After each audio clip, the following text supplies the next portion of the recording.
কেন্দ্রশাসিত অঞ্চলগুলোকে আজকে নির্দেশ প্রধান বিচারপতির বেঞ্চের। আমরা তৃণমূল কংগ্রেসের রিয়াকশন নিলাম। এই মুহূর্তে আমাদের সঙ্গে রয়েছেন বিজেপি নেতা জগন্নাথ চট্টোপাধ্যায়। জগন্নাথ বাবু, আপনার রিয়াকশন?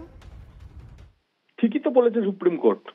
আমরা তো বরাবর এই কথাই বলে আসছি, ভারতের নির্বাচন কমিশনও তাই বলে আসছে। সংবিধানের বর্ণিত নির্বাচন কমিশনের ক্ষমতা অনুযায়ী যে কোনো ধরনের কর্মীর প্রয়োজন হলে রাজ্য সরকারকে তা দিতে হবে এবং কোন রকম প্রশ্ন ছাড়া দিতে হবে। এক্ষেত্রে পশ্চিমবঙ্গে আমরা দেখেছি প্রথমত কর্মী নিয়োগে বাধা, নিয়োগ করলে পরে কম সংখ্যায় নিয়োগ করা, অস্থায়ীদের নিয়োগ করার প্রবণতা, এবং তারপরে ভাতা বাড়ানোর কথা বললেও রাজ্য সরকার ভাতা দেয়নি, উল্টে তাদের উপর যাতে প্রেসার ইত্যাদি কাজের চাপ পড়তে থাকে তাতে বাধ্য করেছে। আজকে সুপ্রিম কোর্ট নির্দিষ্টভাবে বলে দিয়েছে এর পুরো দায় রাজ্য সরকারের। গতকাল মুখ্যমন্ত্রী কোন একটি জায়গায় বলেছেন নাকি বিএলওদের এই এসআইআর পর্বে ৩৯ জন বিএলও মারা গেছেন। সুপ্রিম কোর্টের এই নির্দেশ আসার পর পরিষ্কার বোঝা যাচ্ছে যে ৩৯ জন সত্যিই যদি কাজের চাপে বিএলও মারা যায় তাহলে তার দায় কিন্তু রাজ্য সরকারের। বুঝতে পেরেছি, ধন্যবাদ জগন্নাথ দা।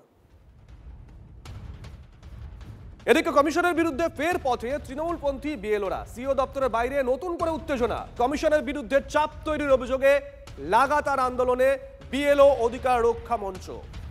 সিইওর সঙ্গে সাক্ষাতের জন্য দপ্তরে বিএলও অধিকার রক্ষা কমিটির প্রতিনিধি দল। এই মুহূর্তে আপনাদেরকে যে ছবি দেখাচ্ছি, এই ছবি আমাদের ক্যামেরা আগে ধরা পড়েছিল, কিন্তু আজকের ছবিটাও কার্যত একই। এই মুহূর্তে ছবিটাও কার্যত একই ছবি।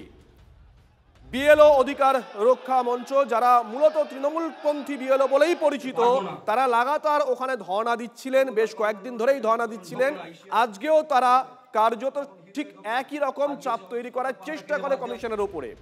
ভোটের ঠিক আগে কেন এসআইআর করা হচ্ছে? যে রাজ্যে বিজেপি ক্ষমতায় নেই সেখানেই কেন এসআইআর করা হচ্ছে? বিজেপির ডবল ইঞ্জিন সরকার এসআইআর নামে ডিটেনশন ক্যাম্প করছে। বাংলায় কোনো ডিটেনশন ক্যাম্প হবে না, ফের বললেন মুখ্যমন্ত্রী। এরা চালাকি করে এত পেটের ক্ষুধা, ইলেকশনের আগে গভর্নমেন্ট যাতে কাজ করতে না পারে উন্নয়নে, সেই জন্য 6 মাস আগে থেকে, ইলেকশনের 3 মাস আগে এসআইআর ডিক্লেয়ার করেছে। আরে তোমার হিম্মত থাকলে তুমি 2 বছরে করতে। তামিলনাড়ুতে বিজেপি গভর্নমেন্ট নেই, তাই এসআইআর হবে ইলেকশনের আগে। কেরালায় নেই, তাই এসআইআর হবে ইলেকশনের আগে। বাংলায় নেই, তাই এসআইআর করতে হবে। কিন্তু আসামে তো তুমি আছো, তাহলে আসামে কেন এসআইআর হবে না বাবু? একটু উত্তর দাও। উত্তর তোমায় দিতেই হবে। ত্রিপুরায় কেন হবে না? বিজেপি আছে বলে ত্রিপুরা বাংলাদেশের বর্ডার নয়। মুখ্যমন্ত্রীর এইসব বক্তব্যের গুরুত্ব কতখানি সেটা সুপ্রিম কোর্ট থেকে ওনারা যে থাপ্পড় খেয়ে এসছেন তার থেকেই প্রমাণিত হয়েছে। উনি এসআইআর এর বিরোধিতা করছেন, সুপ্রিম কোর্টে গিয়েছিলেন মামলা করতে ওনার দলের সাংসদ, সেখানে কি স্টে অর্ডার দিয়েছে? দেয়নি। ফলে দেশের সর্বোচ্চ আদালতের রায় ঘোষণা হয়ে যাওয়ার পরেও যে মুখ্যমন্ত্রী সংবিধানের বিধিসম্মত একটি প্রক্রিয়া সাংবিধানিক সংস্থা দ্বারা করা হচ্ছে তার বিরোধিতায় রাস্তায় নামেন, প্রতিবাদ করেন, আর বাড়িতে ফর্ম নেন, আর মন্ত্রীদেরকে দিয়ে সোশ্যাল মিডিয়ায় ছবি ছাপান, সেই মুখ্যমন্ত্রীর আর কত এসআইআর নিয়ে মিথ্যে কথা প্রচার হবে?